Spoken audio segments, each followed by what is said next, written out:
Começa agora mais uma edição do Fórum. A segurança alimentar e nutricional significa garantir a todos condições de acesso a alimentos básicos, de qualidade e em quantidade suficiente, valorizando os hábitos alimentares adequados e colocando a segurança alimentar e nutricional como uma prerrogativa básica para a condição de cidadania. A sustentabilidade ecológica, social e econômica do sistema alimentar também foi incorporada à ideia de segurança alimentar. Bom, para falar do assunto, eu recebo no programa de hoje a conselheira do Conselho de Segurança Alimentar e Nutricional, Elisabetta Recine, e Suzana Pereira Furtado, que é do Conselho Regional de Nutricionistas do Distrito Federal. Gostaria aqui de agradecê-las pela presença, nosso muito obrigado por participar do programa Fórum e já convidar também para a gente assistir uma reportagem feita pela nossa equipe, tratando justamente desse assunto, que para que o alimento chegue em perfeitas condições à mesa do consumidor, os fabricantes precisam, claro, cumprir algumas normas estabelecidas pela Anvisa, mas nem sempre essas exigências, as exigências da Agência Nacional de Vigilância Sanitária, são cumpridas e cabe ao consumidor denunciar. Vamos ver. A alimentação apropriada é um direito fundamental do ser humano, inerente à dignidade da pessoa humana, garantido pela Constituição Federal. O poder público deve adotar políticas públicas e ações para promovê-la à população. Para que os alimentos cheguem de maneira adequada até o prato do consumidor, eles precisam passar por um conjunto de normas. É a segurança alimentar. Os restaurantes devem cumprir as boas práticas de fabricação e manipulação dos alimentos, estabelecidas em uma norma da Anvisa. A segurança alimentar também está prevista em lei e tem o objetivo de promover a qualidade biológica, sanitária, nutricional e tecnológica dos alimentos, bem como o aproveitamento. Este restaurante segue todas as normas da Anvisa severamente, desde lavar as mãos ao uso do uniforme até o controle de praga, assim como a preocupação de transporte e armazenamento. Todo local, os pratos e talheres e mesa de distribuição da comida são higienizados. Os funcionários recebem treinamentos para o manuseio dos alimentos que, quando chegam, são pesados e verificadas as condições para o consumo. Nós temos a verificação diária da temperatura desses alimentos prontos, tanto quente como frios, né? Nós temos toda uma lista de formulários que são verificados diariamente. Os alimentos quentes, ele tem que estar acima de 60 graus e os frios abaixo de 5 graus. Este advogado especialista em direito do consumidor explica que quando a pessoa ingeriu alimentos estragados ou verificou que as condições de higiene do estabelecimento são precárias, precisam procurar a vigilância sanitária para fazer uma denúncia, quanto garantir o direito de indenização na Justiça. O comerciante, certamente, se ficar comprovado essa reclamação, será punido, até interditado e até fechado, né? Recomendado reforma no local de preparação do alimento. E a outra providência, essa já a partir do Código do Consumidor, ele pode pedir uma reparação, uma indenização civil em função dos prejuízos que ele teve. Bem, deixa eu começar aqui com a doutora Suzana. De uma forma geral, o brasileiro se alimenta bem ou mal? Ele se alimentava muito bem, tinha arroz, feijão, carne, salada no seu prato. Só que adquirimos alguns hábitos dos americanos mesmo, comidas rápidas, muito industrializadas. Estamos perdendo um hábito alimentar saudável, que é o arroz e o feijão. Ou seja, perdemos essa qualidade já. Seria o que? Uma questão cultural? Porque hoje as refeições têm sido muito mais rápidas, as mulheres foram para o mercado de trabalho e com isso não tem muito tempo de ficar mais cuidando da refeição do marido e dos filhos, então as refeições geralmente da família são na rua. Então, por conta dessa alimentação muito industrializada, que acaba tendo realmente, por conta dessa demanda de trabalho, de serviço, de pressa, acaba se tornando uma alimentação rica em sódio, que pode até ocasionar hipertensão arterial. Eu fico às vezes, e aí eu acredito que boa parte da população também deve ter essa dúvida, claro que não vai pensar isso a todo momento, mas, por exemplo, se a gente pensar em qualidade alimentar, e a senhora já deu uma boa explicação aqui, mas, por exemplo, aquela azeitona que vem na conserva, aquela conserva muitas vezes não é também prejudicial à saúde, e aí onde é que fica, por exemplo,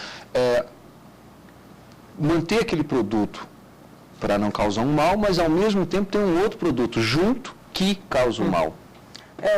No caso, por exemplo, de um refrigerante, sem citar marcas, ele pode ficar estocado por mais de 6 meses, sem temperatura controlada. Então, para esse alimento ficar mais de 6 meses em prateleira, sem temperatura nenhuma de refrigeração, por mais de 6 meses, tem alguns refrigerantes que até 2 anos, quantos aditivos alimentares, quantas substâncias químicas não são colocadas nesse alimento para que ele possa durar tanto tempo? Eu tenho até um exemplo, doutora Elisabetta, talvez deve ter outros melhores ainda, mas eu costumo dizer, eu não tenho hábito nenhum de comprar aquele leite, aí sem querer desmerecer até quem compra, inclusive, aquele leite em caixinha, que fica lá no supermercado, válido por 3 meses, porque eu entendo que um alimento, o leite deve ser um dos alimentos mais perecíveis da face da terra, e como é que ele fica 3 meses ali numa prateleira de supermercado, e mais, aquela feijoada na prateleira do supermercado, né? É uma coisa impressionante. Esses agentes químicos, então, também não estão aí causando um problema na nossa saúde? Quanto ao leite, a gente pode colocar que eles passam por um processo chama Ultra High Temperature. Então, ele aumenta bastante, mais de 100 graus Celsius, para aquele alimento ser inócuo em relação a bactérias, a micro-organismos, e depois resfriado em menos de 5 minutos. Então, a indústria consegue essa alta temperatura e depois baixa temperatura em poucos minutos. Então, é por isso que ela pode ficar tanto tempo. Não tem conservante, não tem tantos aditivos químicos como você acha. Então, realmente é mais saudável se fosse o leite realmente do bovino, mas da vaquinha. Mas, assim, infelizmente, a gente não pode. Algumas pessoas não têm acesso. Então, quanto a ser mais natural, mais orgânico, o leite de saquinho é melhor, mas em termos de conserva, ele só pode ficar 3 dias armazenado na geladeira. Então, também a gente passa por isso. Quanto tempo eu vou poder usar aquele alimento? Elisabetta, ela explicou bem a situação da caixinha do leite, mas e a feijoada? Tem um jornalista americano que faz muita pesquisa em relação à alimentação contemporânea, e num dos livros dele ele coloca como se fossem 10 conselhos para você poder se pautar e ter uma alimentação saudável. E um deles é assim: não coma nada que não apodreça. Outra coisa, não coma nada que sua avó não conheça ou não conheceu. Eu não comeria. E outra coisa, se você ler o rótulo de um alimento, se tiver muito nome que você não entende o que é, também não coma. E é uma maneira humorística, né, que tem um certo humor, uma certa ironia, mas que mostra muito bem a contradição que não só o brasileiro, mas o planeta como um todo hoje vive, que é uma urbanização absolutamente irreversível, né, que faz com que as famílias, as pessoas tenham que lançar mão de um hábito alimentar que há décadas não era majoritário como é hoje, e certamente os alimentos industrializados têm um papel nesse cotidiano, né? Então, da mesma maneira que eles facilitam a vida de todos nós, por outro lado, em termos tecnológicos, do que eles desenvolveram para poder deixar alimentos utilizáveis por muito mais tempo, de maneira mais rápida, etc., eles lançaram mão de alguns produtos que hoje a gente sabe que não devem mais ser utilizados, né? Existe uma agenda de saúde pública, que é uma agenda muito importante, de negociar do setor público, do governo, negociar com a indústria de alimentos, por exemplo, a mudança de alguns padrões, né, de qualidade dos alimentos, reduzindo, como você tinha citado, a questão das conservas de azeitona e de tantas outras, né, do ponto de vista que tem algum líquido e tal, mas você reduzir, por exemplo, o sal dos alimentos industrializados, as gorduras, o açúcar, porque quanto mais nós consumimos esse alimento, e praticamente todas as pessoas hoje fazem isso, mais risco você tem de aparecimento das grandes doenças do planeta hoje, né? Isso vai refletir na saúde pública, diretamente, o governo vai despender mais verbas. Então, não é só uma questão sanitária, né, que era o grande, assim, todo esse avanço tecnológico da indústria, indústria do século passado, da indústria de alimentos, foi fundamental para deixar mais alimentos disponíveis por mais tempo para mais pessoas. Isso é inegável. Mas hoje existem outras questões que a indústria precisa resolver. Quer dizer, um alimento de maneira nenhuma pode levar a risco de aumento de doença. Né? E hoje isso a gente sabe que acontece. A ciência tem dados irrefutáveis das relações entre consumo de sal, de açúcar e de gorduras e a ocorrência das grandes doenças e das grandes causas de morte no planeta. Né? As doenças cardiovasculares, a hipertensão, as doenças lipídicas, alguns tipos de câncer. Então, existe hoje uma confluência de decisões de vários governos a nível global, assim, de que precisa ser estabelecida uma mesa de negociação com a indústria de alimentos para que ela comece a pesquisar como pesquisou antes e continua pesquisando, né, novas maneiras de deixar alimentos de qualidade disponível.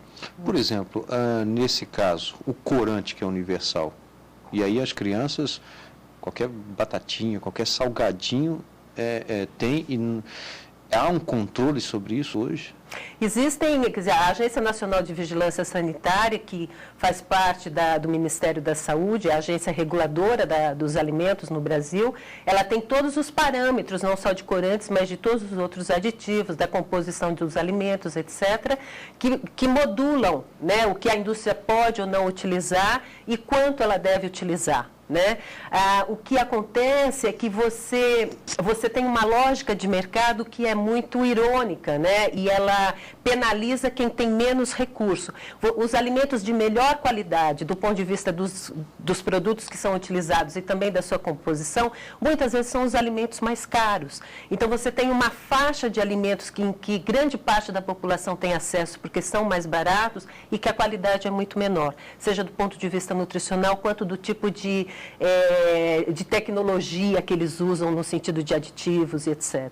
Doutora Suzana, e aí nesses casos, muitas vezes, fica difícil concorrer, por exemplo, com a própria publicidade. Como convencer uma criança a não comer determinado alimento e, enquanto ela vê ali na propaganda ou coleguinha, algo delicioso, fantástico, do momento, como conciliar isso?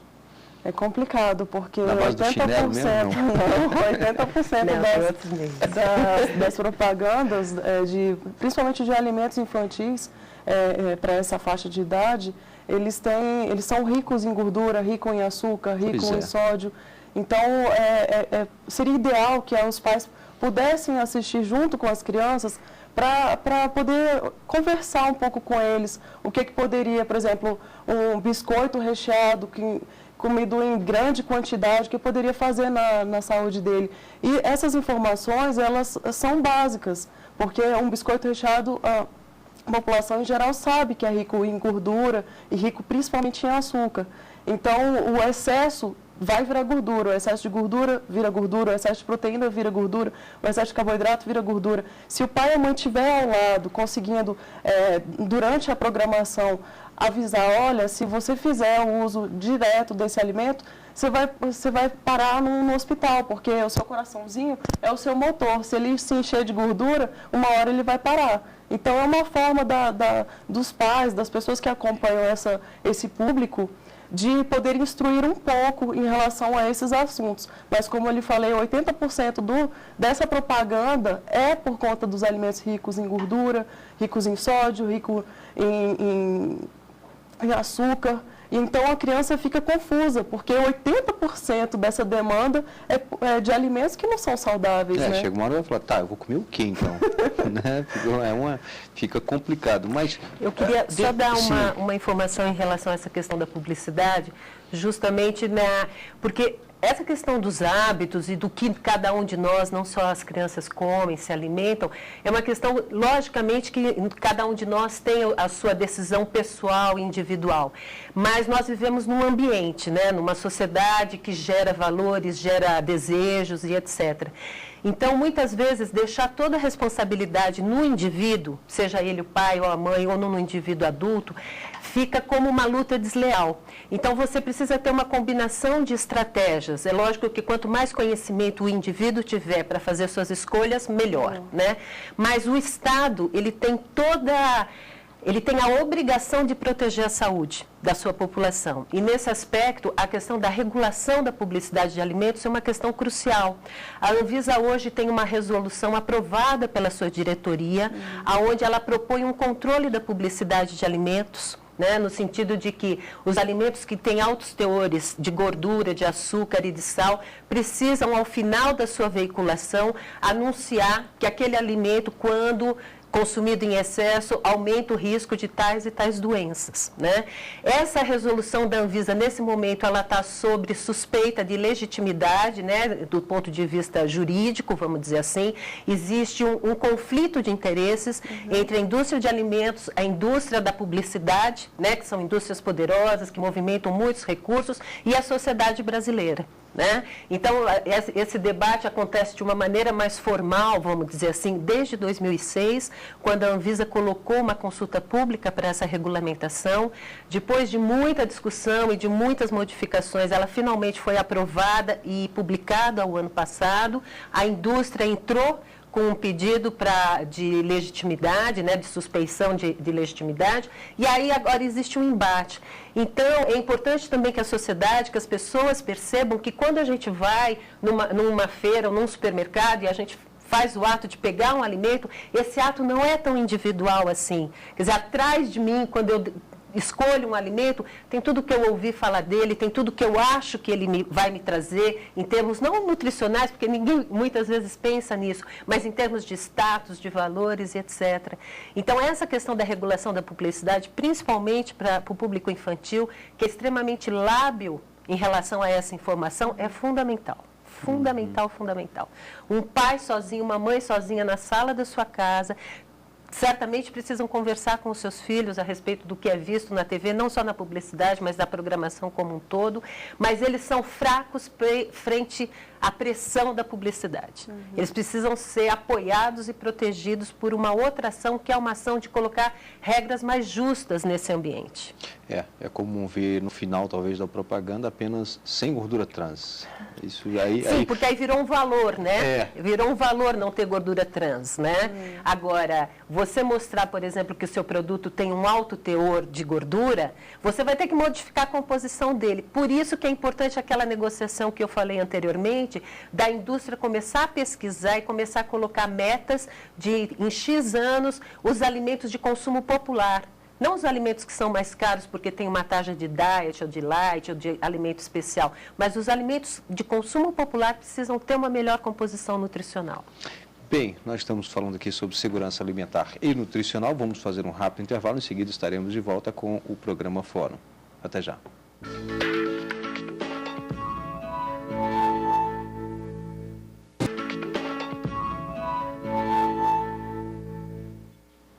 Estamos de volta. Uma fórum hoje falando sobre segurança alimentar e nutricional. A doutora Elisabetta Recine, ela é conselheira do Conselho de Segurança Alimentar e Nutricional. Qual o papel desse órgão? O Conselho é uma instância que está vinculada à Presidência da República e ele tem como função aconselhar o presidente, a presidente nesse momento, em relação às questões de segurança alimentar e nutricional, que, como você disse no início do programa, são questões relativas desde aos processos de trabalho que geram o alimento. Então, a questão da terra, a questão dos trabalhadores rurais, a questão da concentração de renda, a qualidade das sementes, os insumos que são utilizados na produção, até o alimento na frente de uma pessoa, de um cidadão. Que tipo de alimento é esse, se está adequado ou não à cultura, ao hábito, à produção local e à composição nutricional, etc. Então, essa gama variada de temas que estão relacionados ao que parece o simples ato de comer ou não comer, né? O Conselho se dedica a isso, né? O Conselho é um conselho que existiu primeiro no governo do presidente Itamar Franco durante um pequeno período e quando o presidente Lula coloca como o grande objetivo do seu primeiro mandato a redução, acabar com a fome no Brasil, o Conselho é revitalizado. E ele é um conselho muito interessante, porque ele é um conselho que é composto por 2/3 da sociedade civil.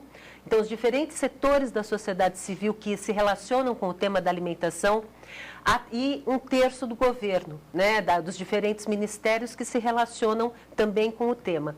E o Conceia tem uma estrutura que depois se ramifica a nível dos estados, todos os estados brasileiros também têm seus conselhos estaduais.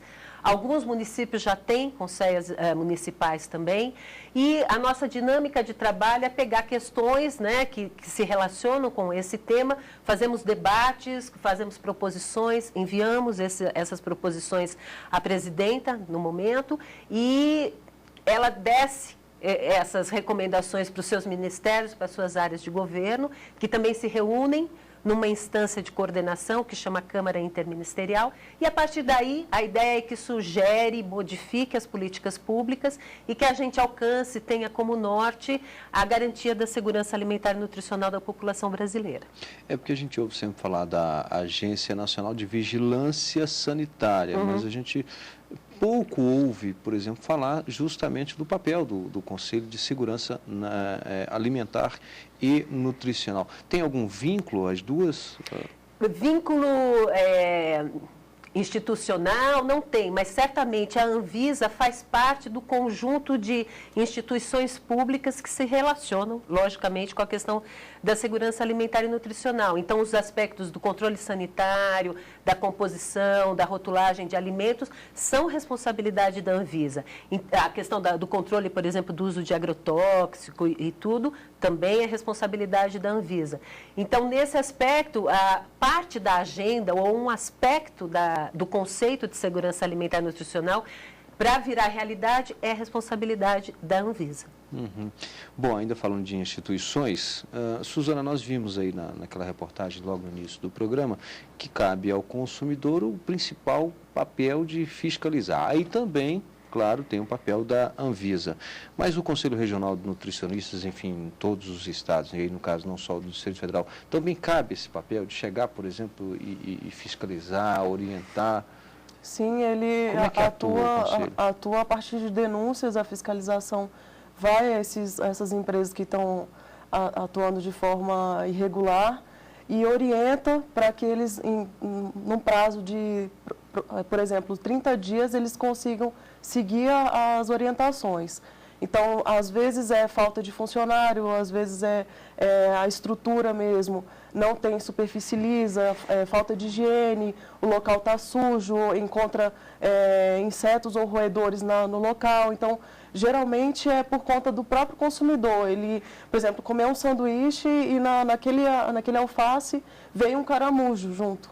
Então, ele fala, olha, eu não comprei com isso, eu não quero isso, e ele denuncia. O conselho é o órgão que também ele vai estar atuando de forma a proteger a sociedade dos maus nutricionistas. Cadê o nutricionista que não estava aqui, que não viu essa questão? Cadê o profissional responsável por esse estabelecimento, que não contratou um nutricionista? Então, são esses focos que o conselho atua, Conselho Regional de Nutrição.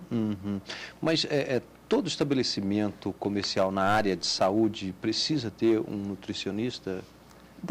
Pela própria norma do Conselho, acima de 400 refeições já é preciso pelo menos um nutricionista. Então, tem normas do próprio Conselho, cada regional tem a sua quantidade específica de nutricionistas, mas, por exemplo, a alimentação coletiva de um almoço para 300 pessoas, dependendo do local, já é necessário que precise pelo menos uma nutricionista para acompanhar todos os processos, o recebimento dessa matéria-prima, o armazenamento em temperatura refrigerada ou congelada, como que está sendo essa manipulação, se os manipuladores têm a questão das boas práticas de fabricação, se eles estão adequados, se eles estão bem paramentados, se usam uniforme, se eles usam sapato fechado, calça comprida, touca para cobrir completamente os cabelos. Então, são normas até da própria resolução da Anvisa A216 que trata sobre os assuntos mesmo dessa parte de higiene na manipulação de alimentos. Muitas vezes não fica não só na questão da conservação, mas também, claro, da higiene. Por exemplo, um cachorro quente na esquina. um caldo de cana e que o dono ali do estabelecimento acabou de receber um dinheiro, levou a mão no bolso, pegou o troco, passou para o cidadão e já vai moer a cana de novo.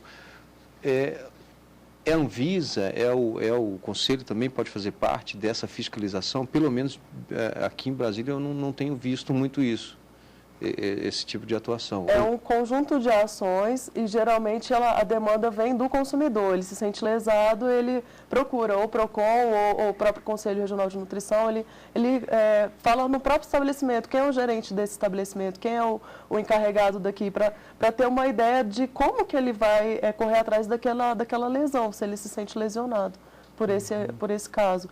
Então, é papel de todos, é papel do Conselho, é papel da própria sociedade, é papel em conjunto com a Anvisa também, com os fiscais da Anvisa, para que a gente consiga uma alimentação de qualidade, né?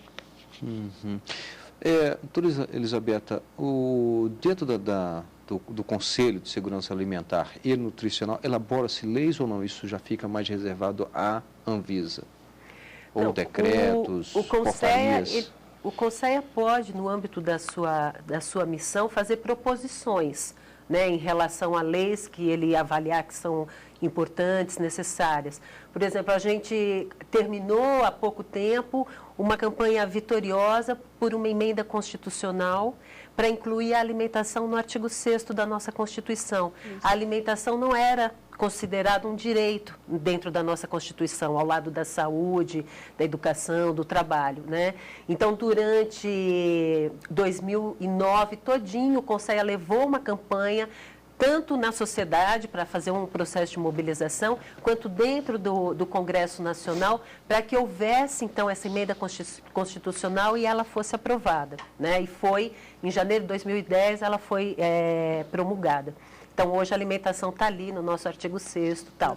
Existiram outras também experiências, por exemplo, hoje o formato, né, e o escopo do programa de alimentação escolar foi discutido inicialmente no CONSEA. A CONSEA teve uma proposta, discutiu isso com o governo, discutiu isso com o Congresso Nacional. Então, o CONSEA tem esse papel de identificar necessidades, né, tanto de novas leis ou novos programas ou alterações e fazer todo esse processo de negociação, de pactuação, de levantamento de consciência, de promoção de uma mobilização social.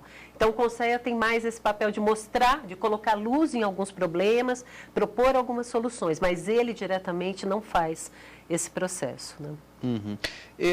No quadro, qual é o quadro hoje no Brasil sobre a segurança alimentar? Bom, isso não é uma coisa tão simples assim de resolver. Existem alguns indicadores, vamos dizer, que nos aproximam um pouco dessa realidade do ponto de vista da nossa população. Existe um indicador que chama-se escala de insegurança alimentar, que é uma escala, um conjunto de perguntas, né? Um questionário que está hoje integrado à dinâmica de pesquisa do IBGE, o Instituto Brasileiro de Geografia e Estatística, que periodicamente ele levanta a situação de insegurança alimentar da nossa população. São perguntas que são feitas no sentido de ver se elas têm capacidade de se alimentar durante todo o mês, se em algum momento ela começa a perceber que vai faltar alimento para ela antes dela ter recursos para comprar mais alimentos, se ela teve que restringir a quantidade de alimento dentro da família, se as crianças em algum momento do mês passam fome ou não, e esses números já foram muito mais sérios do que são hoje, mas ainda hoje, em determinadas regiões do Brasil e situações, por exemplo, de periferia, o semiárido e tal, chega às vezes a 40% da população que registra que em algum momento ela tem medo de passar fome, ela tem que restringir a quantidade de alimento, ela tem que diminuir a quantidade de alimento da criança. Então, esse é um dado. Mas dentro, por exemplo, desse conceito de segurança alimentar, quando nós olhamos a prevalência de obesidade no Brasil, que está chegando de sobrepeso, né, de excesso de peso no Brasil, que chega a 40% já, e nas crianças já está aumentando cada vez mais. Isso também é uma expressão da insegurança alimentar, porque a insegurança não é só faltar alimento, mas você ter alimento de má qualidade nutricional. Uhum. Então, nós temos uma situação de insegurança alimentar, né, muito séria. Quando a senhora fala, por exemplo, nessa má qualidade dos produtos, e aí, claro, principalmente no industrializado, aí não há uma política, por exemplo, da redução, ou quem seria a orientação? Parte do conselho, essa orientação, olha, determinado biscoito tem um excesso de sal ou um excesso de açúcar, tem que entrar, não tem uma norma, um padrão, olha, o limite para talvez uma bolacha de 10 gramas tem que ter ali tanto X, não tem uma regra, não?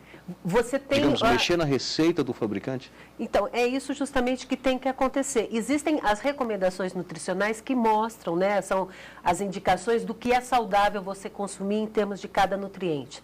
Dependendo do nutriente, você tem que ter no mínimo tanto, ou dependendo no máximo, dependendo da qualidade, do tipo dele, né? Agora, em termos de composição de alimentos, você tem uma situação mais livre. A indústria faz a composição muito baseada no hábito das pessoas, o que vai vender mais, o que vende menos, né? Por isso que você precisa começar a colocar parâmetros para que a indústria comece a produzir alimentos com menos teores, por exemplo, de açúcar, ou de sal, ou de gordura, né? Agora, por outro lado também, a gente tem que pensar em alternativas de deixar alimentos saudáveis mais acessíveis. Né? Um país como o Brasil, você pensar que as frutas pesam no orçamento da família é um absurdo. Quer dizer, as frutas têm que ser extremamente baratas. As hortaliças precisam ser extremamente baratas. Né? E as famílias também têm que ter acesso físico a isso. Né? Você tem que ter uma rede varejista que seja capilarizada o suficiente para que as pessoas em qualquer lugar possam comprar suas verduras, suas hortaliças, as suas frutas a um preço que elas possam bancar dentro do seu orçamento. Porque, só completando, essa também é uma vantagem, vamos dizer assim, do alimento industrializado. Ele é relativamente muito barato. Ele dá um aporte de satisfação do ponto de vista, né, da sua saciedade muito grande com muito pouco recurso. Então, numa família que precisa manejar o seu orçamento, ela vai ter a decisão de o quanto eu me sinto mais saciado com menos recurso, né? Então, a gente tem que fazer com que os alimentos saudáveis sejam baratos e acessíveis. Às vezes, é engraçado, algumas pessoas, por exemplo, quando está fazendo regimes, principalmente, elas comentam assim, mas o que eu vou comprar que é light, tudo que é light é mais caro. Tudo que é diet é muito mais caro. E é mesmo.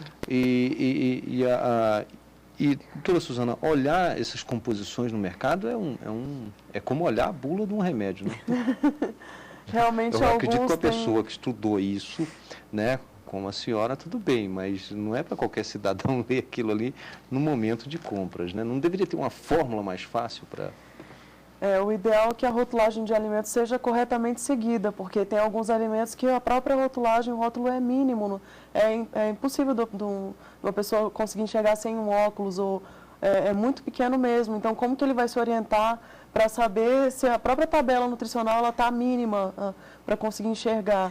Então, era o mínimo mesmo, era cumprir a lei, cumprir o que determina a própria Anvisa mesmo sobre a rotulagem de alimentos, sobre cada alimento, o que deve ser escrito, se é quantidade total de calorias, se é gordura, carboidrato, proteína, porque o leigo ele não vai ter essa informação, mas às vezes ele sai do hospital já com uma prescrição, procure alimentos sem carboidrato, e a maioria dos alimentos eles são ricos em carboidrato, então como que ele vai conseguir conciliar isso? Geralmente ele procura uma nutricionista, alguém que consiga elucidar o assunto, porque realmente é complicado para o consumidor entender, não só por conta do tamanho do rótulo, mas também sobre aquela informação, o que realmente está sendo comunicado de maneira efetiva para aquele consumidor. Doutora Elisabetta, nós temos aqui uma situação, e aí, do ponto de vista geral, parece que é a mesma coisa, mas não é, alimentar e nutricional, que inclusive o próprio, a nomenclatura, né, da instituição, que é o Conselho de Segurança Alimentar e Nutricional. Bom, o conceito original, vamos dizer assim, era de segurança alimentar, Sim. que estava muito ligada tanto à segurança sanitária do alimento e à questão de você produzir quantidades suficientes de alimento para determinada população, né? Então, parava muito nas questões da produção e do abastecimento e da qualidade dele sanitária. Existia, talvez na década passada, principalmente, existiu todo um outro debate que começou a considerar outros aspectos. Tudo bem, temos alimentos, muitas vezes, em quantidade suficiente, mas em termos de qualidade, como é que eles estão?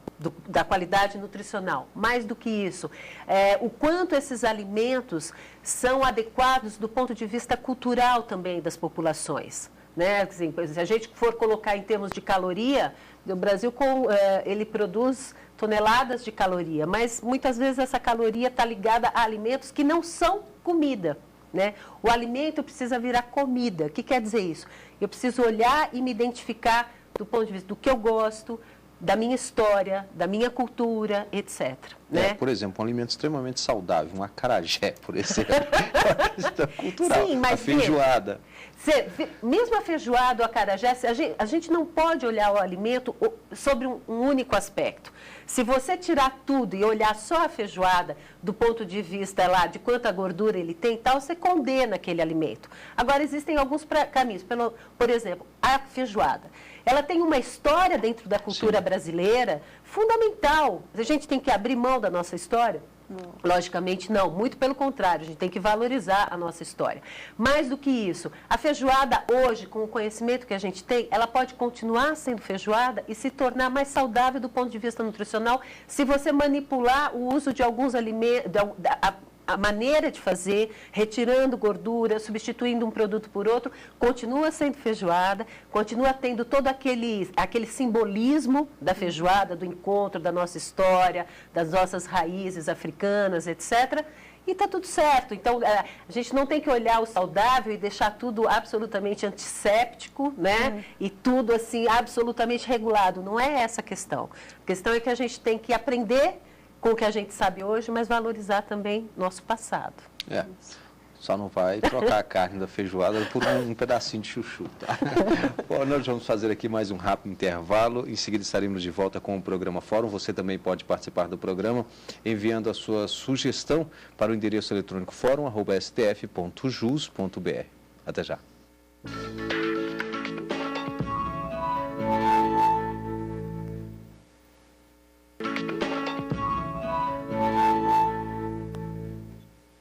Estamos de volta com o programa Fórum, Segurança Alimentar e Nutricional, nosso tema de hoje. Você também pode participar do programa enviando a sua sugestão de tema, sendo debatido aqui no programa Fórum.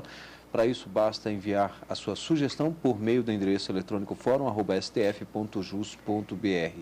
Recentemente, nós tivemos aqui, em especial, divulgado na mídia, em Brasília, uma operação em que incluiu, se não me engano, agora a Polícia Federal, Vigilância Sanitária, a própria Receita Federal, alguns órgãos numa operação no Aeroporto Internacional de Brasília, o Juscelino Kubitschek.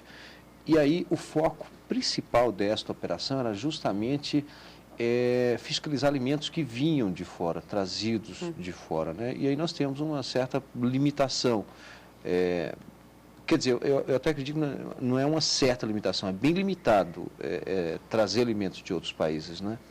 A empresa tem que conhecer o fornecedor, de que forma que aquele alimento é preparado, que ele é cultivado, como que ele fica armazenado. Então tem que conhecer realmente como que ele foi transportado, até a temperatura também, porque dependendo ele descongela. São 8 horas de avião, por exemplo, ele não vai conseguir ficar na temperatura adequada, que seria de menos 12 a menos 18 graus Celsius.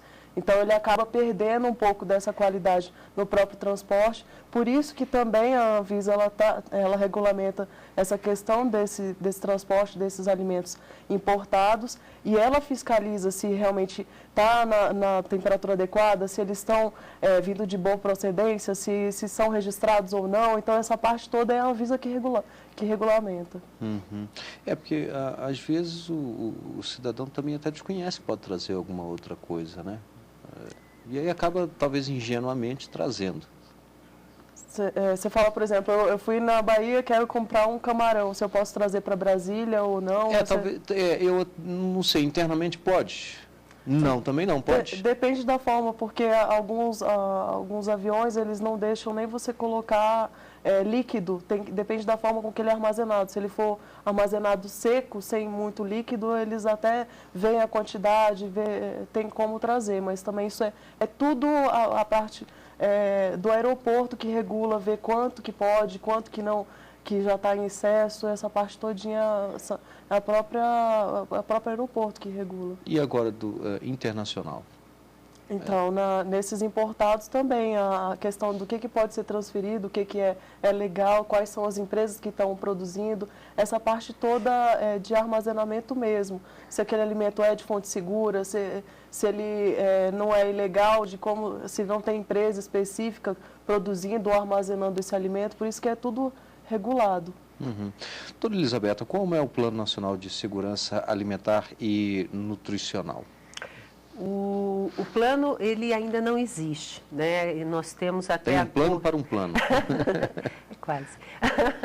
Em agosto de 2010, foi editado um decreto que estabelecia a Política Nacional de Segurança Alimentar e Nutricional.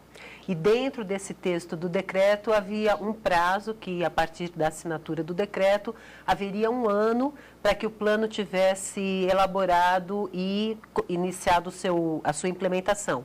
Então, nesse momento, a Câmara Interministerial de Segurança Alimentar e Nutricional está discutindo o plano para mandar uma proposta para o Conselho discutir e começar a estabelecer esse diálogo para que em agosto ele esteja finalizada a sua primeira versão. A ideia é como um todo plano, ele tem uma data, né, uma validade, e para começar o início da sua implementação, então, a partir da metade do segundo semestre. Né?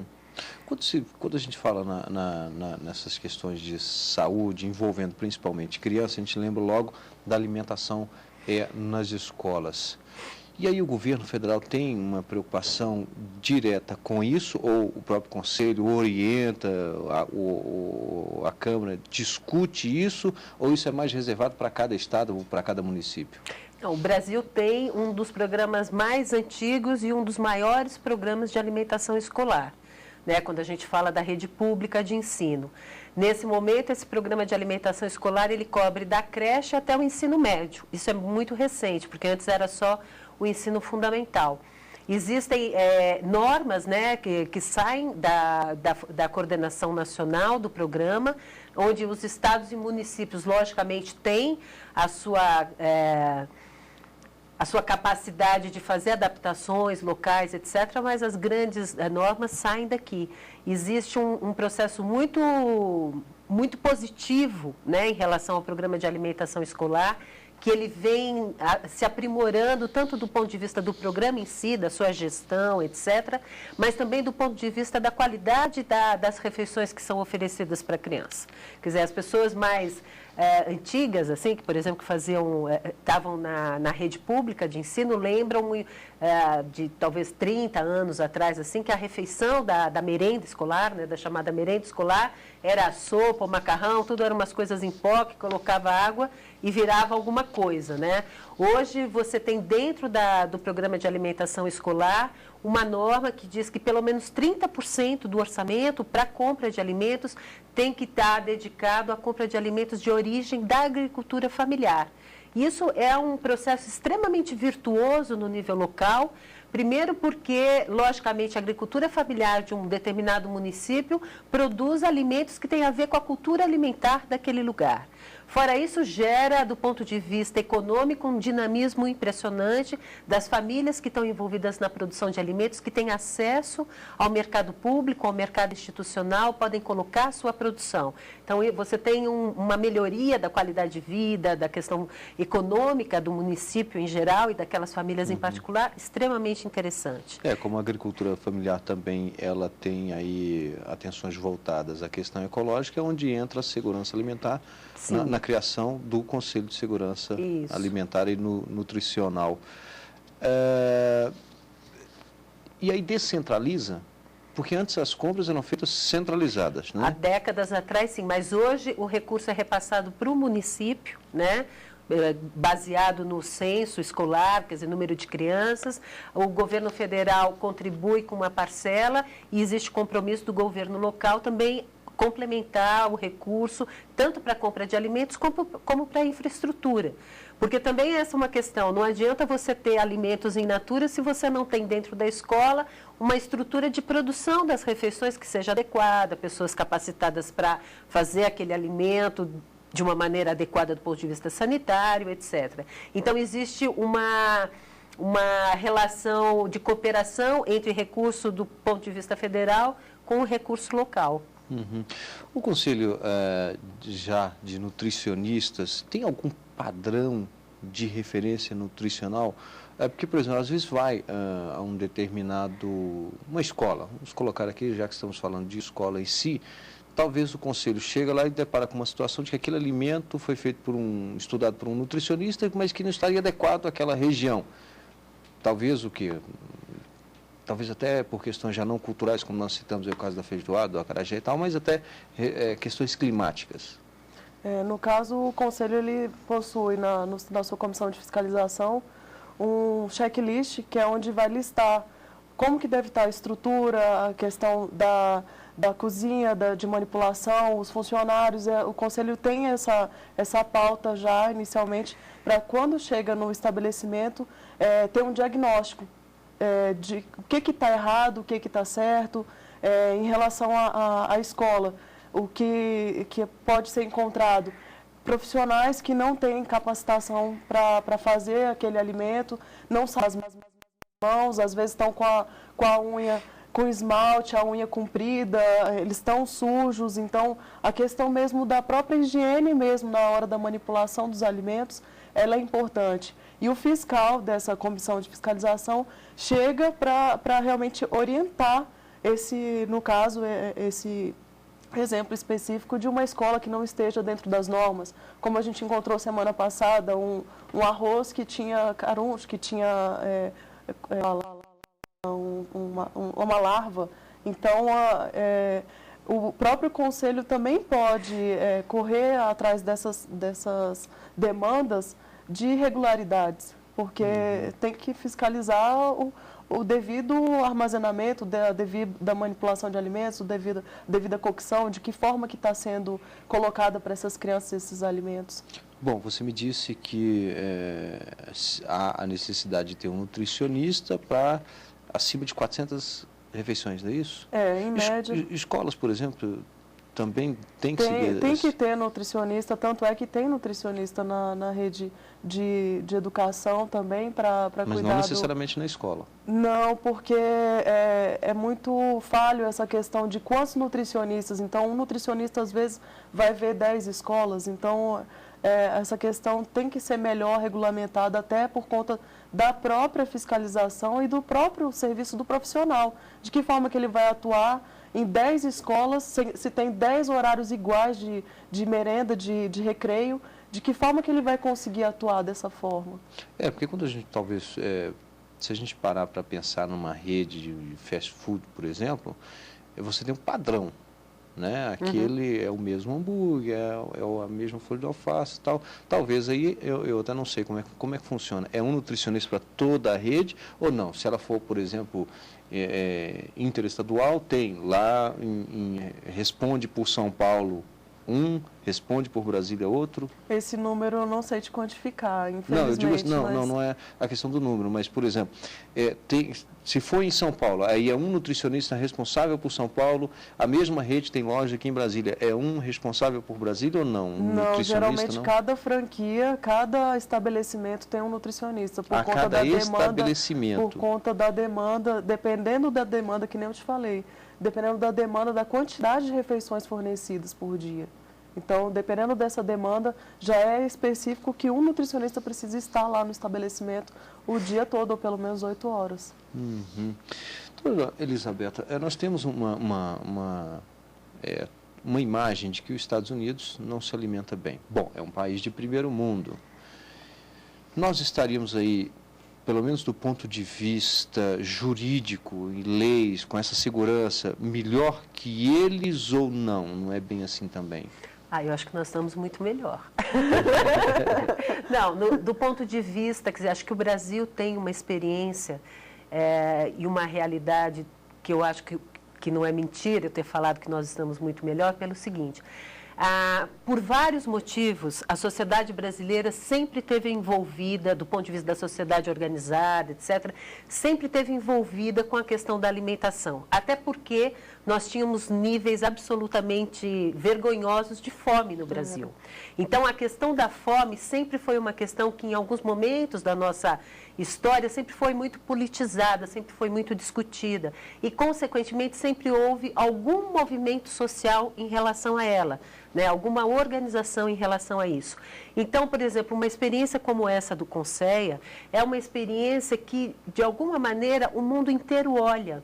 Essa forma como a sociedade se organiza para ter interlocução com o governo, para formular, para sugerir, para interferir na política pública, isso é uma experiência muito particular nossa. Lógico que nós não somos detentores da experiência, só nós fazemos isso, mas talvez na dimensão como acontece, o Brasil seja um dos raros exemplos, né?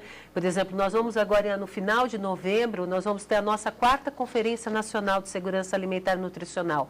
Então, já agora, desde o ano passado, a gente está num processo de organização, de acontecimento de conferências regionais, conferências municipais, conferências estaduais, que vão culminar na Conferência Nacional, que junta, às vezes, 2.000, 3.000 delegados de todos os lugares do Brasil e, mais do que isso, que representam diferentes setores da sociedade brasileira. Indígenas, quilombolas, comunidades tradicionais, meio urbano, meio rural. Então, isso dá uma riqueza de discussão muito grande.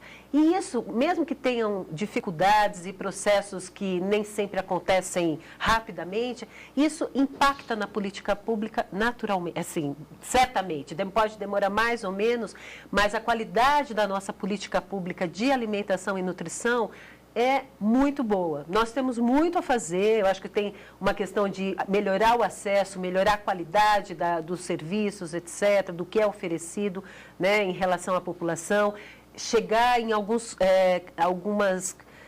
grupos sociais que ainda estão ausentes, né, da política, mas ela em si é muito boa. Quer dizer, o nosso caminho à frente é muito promissor. Uhum. Tirar duas perguntinhas até bem rápidas aqui, doutora Suzana, até que para que a gente tenha uma visão melhor, que são os produtos transgênicos e também o geneticamente modificado hoje é realmente ainda seguro? Isso ainda tem pesquisas, né, ainda não está completamente elucidado o assunto, mas muito do que foi discutido anteriormente, colocando como vilão, que era ruim para a saúde, não conseguiram ver que realmente fazia mal para a saúde. Algumas pesquisas não foram incisivas nesse assunto. Então, muito ainda tem que se pesquisar para saber se fazem mal ou não, se seriam geneticamente modificados o alimento ou se algum processo no próprio organismo do ser humano seria modificado também. Então, algumas pesquisas ainda estão em andamento. Uhum. Ainda não tem conclusão.